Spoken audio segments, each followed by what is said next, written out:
그리스도의 풍성하신 은혜와 사랑이 늘 함께 하시길 바랍니다. 오늘 이 아침에는 로마서 제1장 8절로 17절까지의 말씀, 생명의 삶 큐티 9월 2일자 말씀입니다. 로마서 1장 8절 말씀 봅니다. 먼저 내가 예수 그리스도로 말미암아 너희 모든 사람에 관하여 내 하나님께 감사함은 너희 믿음이 온 세상에 전파됨이로다. 8절 말씀에 보면은 너희 믿음이 온 세상에 전파된다. 그런 말씀이 나옵니다. 이건 조금 구체적으로 보면 로마 교회, 로마에서도 복음을 믿는 사람들이 있더라.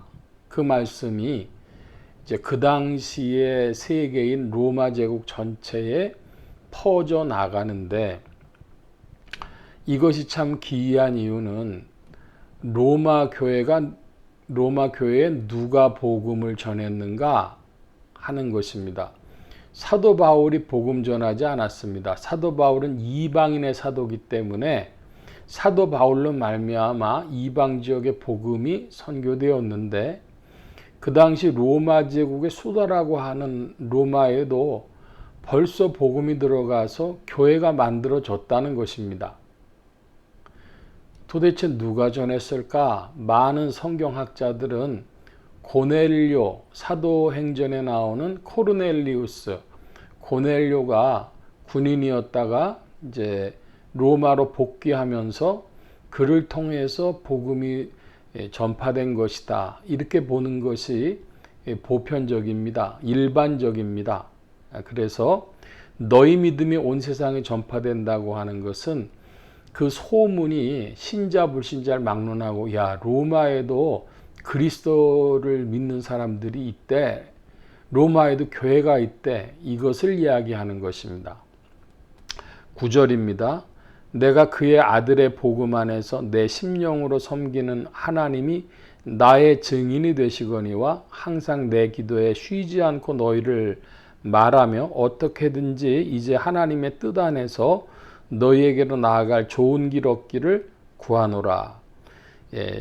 그 9절 말씀에 보면 하나님이 나의 증인이시다 그럽니다. 한국 사람들은 무슨 맹세를 할 때 내가 그게 사실이 아니면 성을 간다, 뭐 이렇게 한국 사람들은 유교 문화에서 이야기해왔죠.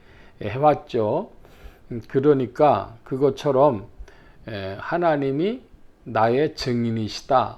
이것은 그 당시 문화권에서는 유대인들, 이스라엘 사람들로서는 할 수 있는 최상의 맹세를 하는 겁니다. 요즘에는 돈의 시대가 되었으니까, 야, 내 이 말이 사실이 아니면 10억 준다, 뭐 내 전 재산을 건다, 뭐 이런 것 같은 것이죠. 그러니까 내가 지금 니네 위해서 기도하고 감사하는 거 거짓말 아니다, 그 이야기를 하는 것입니다. 11절입니다. 내가 너희 보기를 간절히 원하는 것은 어떠한 신령한 은사를 너희에게 나누어 주어 너희를 견고하게 하려 함이니, 이는 곧 내가 너희 가운데서 너희와 나의 믿음으로 말미암아 피차 안위를 얻으려 함이라. 12절까지의 말씀에 보면 11절에 먼저 어떤 신령한 은사라 그랬습니다. 이게 뭘 얘기하는지는 우리가 알지 못하지만 간접적으로 추정할 수 있어요. 두 가지 사실을 가지고 추정할 수 있는데, 하나는 너희를 견고하게 하려 한다 그랬습니다. 너희를 견고하게 하려는 은사입니다. 대표적인 것이 말씀이죠. 말씀으로 견고하게 합니다. 그리고 12절의 말씀에 보면은 너희와 나의 믿음으로 말미암아 피차 안위함을 얻으려 함이라. 피차 안위라고 하는 건 위로라는 것입니다. 그러니까 하나님의 말씀과 형제 사랑, 형제 애로 말미암는 상호 위로, 그런 것이 신령한 은사인 것을 우리가 논리적으로 짐작할 수 있습니다. 오늘날 사람들은 은사 그러면은 병고침이라든지 예언이라든지 방언이라든지 뭐 그런 걸 생각하니까, 여기에 은사라는 것은 선물입니다. 은혜로운 선물. 한마디로 신령한 선물을 너희에게 주려고 하는데, 그 신령한 선물이라고 하는 것은 말씀이고 위로고 이런 것으로 크게 보면 인격적인 신앙의 무엇을 전해주는 것입니다. 이것이 신령한 은사죠. 그러니까 오늘날 우리는 은사라는 말씀도 본질적으로 이해해야 되겠다. 은사는 선물로서 뭔가를 주는 것인데 뭐를 주느냐?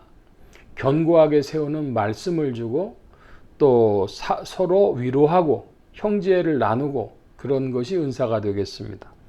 자, 13절 이하의 말씀 봅니다. 형제들아, 내가 여러 번 너희에게 가고자 한 것을 너희가 모르기를 원하지 아니하노니 이는 너희 중에서도 다른 이방인 중에서와 같이 열매를 맺게 하려 함이로되 지금까지 길이 막혔도다. 야, 내가 노력한 거 니네가 좀 알아야 되겠다. 모르길 원치 아니한다고 했습니다. 제가 그 봤던 책 중에 하나가 제목이 다른 사람들이 알게 일하라 뭐 그런 내용이었어요. 다른 사람들이 알아보게 일을 해야 된다. 모르게 일하지 말고 알게 일해야 다른 사람들도 일하게 만들고 너의 위치가 나오고, 그러니까 회사에서 근무하는 회사원들은 당신이 무슨 일을 하는지 다른 사람들이 알 수 있도록 일하라. 그런 책이었습니다. 그래서 알게 일한다는 거, 모르기를 원치 아니한다고 하는 거. 우리 요즘 말로 얘기하면은 소통을 잘해야 되는 것이죠. 사도 바울이 이 로마 교회에 나의 노력을 좀 알아주고 너희와 소통하고 싶은 내 마음을 알아주라. 지금 이렇게 이야기하는 것과 같습니다. 그러므로 우리 기독교 신앙은 굉장히 인격적입니다. 무엇과 다르냐? 그럼 한국 문화권 중에 불교 문화가 있죠. 그 불교 문화에는 뭐가 있냐 그러면은 이신점심, 그냥 마음으로 말 안 해도 불림 문자, 이렇게 말 안 해도 알아주는 언어도단 뭐 이런 겁니다. 그러니까 이것이 굉장히 우리 신앙 구조가 다르다 하는 걸 다시 한번 좀 짚고 갑니다. 14절입니다. 헬라인이나 야만인이나 지혜 있는 자나 어리석은 자에게 다 내가 빚진 자라. 그러므로 나는 할 수 있는 대로 로마에 있는 너희에게도 복음 전하기를 원하노라. 여기 14절의 말씀 보니까 빚진 자라 그랬습니다. 로마 사람들한테 사도 바울이 언제 빚을 졌습니까? 헬라인, 야만인, 지혜 있는 자, 어리석은 자에게 어떻게 사도 바울이 빚을 졌습니까? 먼저 빚을 졌다고 하는 것은 다른 사람한테 무엇을 받았는데 못 갚은 상태가 빚진 거죠. 못 갚은 상태입니다. 이것을 기억하시기 바랍니다. 그 다음에 이제 마음의 빚을 졌다 그래요. 무슨 물질도 있지만 그것보다 우리 언어 표현에 마음의 빚을 졌다 그럽니다. 그것도 뭔가 갚지 못한 거예요. 갚으려고 하는데 그 준의가 있죠. 내가 어떻게 해서 빚을 지게 됐느냐? 예수님이 나에게 은혜를 베풀어 주셨고 은사를 베풀어 주셨고 다 이렇게 하나님이 나에게 주신 것이 있는데 그걸 어떻게 갚으냐? 그럼 하나님은 사람들에게 갚아라. 우리나라에 요즘에 보니까 김장하라고 하는 분이 그 진주에 계신 분이 좋은 일을 많이 했다고 해서 그분 다큐멘터리 비슷한 걸 보니까 많은 그분의 장학금을 받고 자라난 분들이 있는데 그분 이야기가 나한텐 갚을 게 없다. 나도 사회에서 받은 것을 내가 통해서 줬을 뿐이니까 니네들도 갚으려고 하면 사회에 갚아라. 그런 것이죠. 그러니까 빚진 자인데 하나님께 빚졌는데 하나님 누구에게 갚으라고 하시냐면 사람들한테 갚아라. 사람들에게 돌려줘라. 이렇게 말씀하시는 것입니다. 네가 복음을 받았다고 한다면 그 복음을 다른 사람들에게 돌려줘라. 그 빚을 갚아라. 이렇게 말씀하시는 것이죠. 15절 말씀, 그러므로 나는 할 수 있는 대로 로마에 있는 너희에게도 복음 전하기를 원하노라. 받은 것 주는 것입니다. 사람들에게 주는 것입니다. 16절, 내가 복음을 부끄러워 아니하노니 이 복음은 모든 믿는 자에게 구원을 주시는 하나님의 능력이 됨이라. 할렐루야. 복음은 뭡니까? 복음은 하나님의 능력이 되는 것입니다. 구원을 주시는 하나님의 능력. 먼저는 유대인에게요, 그리고 헬라인에게로다. 이 16절의 말씀, 우리가 복음은 뭐냐? 복음은 모든 믿는 자에게 구원을 주시는 하나님의 능력이 됨이라. 또 17절에도 복음에 관한 말씀 나옵니다. 17절, 복음에는 하나님의 의가 나타나서 믿음으로 믿음에 이르게 하나니 기록된 바 오직 의인은 믿음으로 말미암아 살리라 함과 같으니라. 복음엔 무엇이 나타났습니까? 하나님의 의가 나타났습니다. 의, 이걸 justice 이렇게 이야기를 하죠. 정의, 그런 겁니다. 죄가 있는 것에는 그 형벌이 있습니다. 죄값이 있습니다. 그러면 사랑이 있는 곳에는 뭐가 나타나야 될까요? 사랑이 있는 곳에는 사랑의 풍성함이 또한 있어야 할 줄 믿습니다. 그러니까 십자가에서 예수 그리스도께서 돌아가셨다고 하는 것은 양면을 나타내 주는데, 하나는 죄인된 인생들은 죄값을 치러야 된다고 하는 것, 그것을 보여줍니다. 죄값 중에 최고가 30년 무기징역보다도 더한 게 뭐죠? 사형입니다. 사형 판결. 하나님의 의입니다. 동시에 이 십자가에는 하나님의 사랑이 나타났습니다. 아들을 우리에게 내어주실 정도로 사랑을 표현하셨습니다.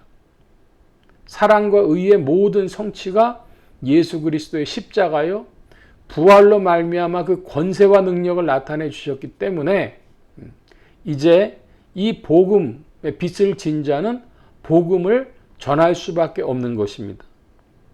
복음에는 하나님의 의가 나타나서, 여러분, 우리 안에서 주어진 이 복음, 근데 세상 사람들한테 아무리 설명해도 설명하기 쉽지 않고, 여러분 질문합니다. 여러분 어떻게 해서 예수님 믿으시게 됐고, 그것이 여러분 처음에 턱 이해가 됩니까?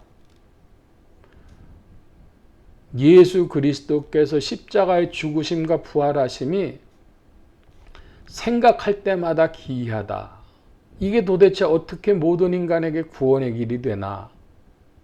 이게 무슨 의미인가? 질문할 텐데 성경은 분명히 이야기합니다. 복음은 모든 사람에게 구원을 주시는 하나님의 능력입니다. 또한 복음에는 하나님의 의가 나타나서 믿음으로 믿음에 이르게 하는 것입니다. 이 앞의 믿음은 무엇이며 뒤의 믿음은 무엇이냐 하는 질문이 또 나오는데, 이건 로마서 전체에 관계되어지는 것이기도 하니까 이 말씀은 접어두고, 복음에는 하나님의 의가 나타났다. 기억하시기 바랍니다. 복음은 모든 사람에게 구원 주신 하나님의 능력이요, 복음에는 하나님의 의가 나타났다.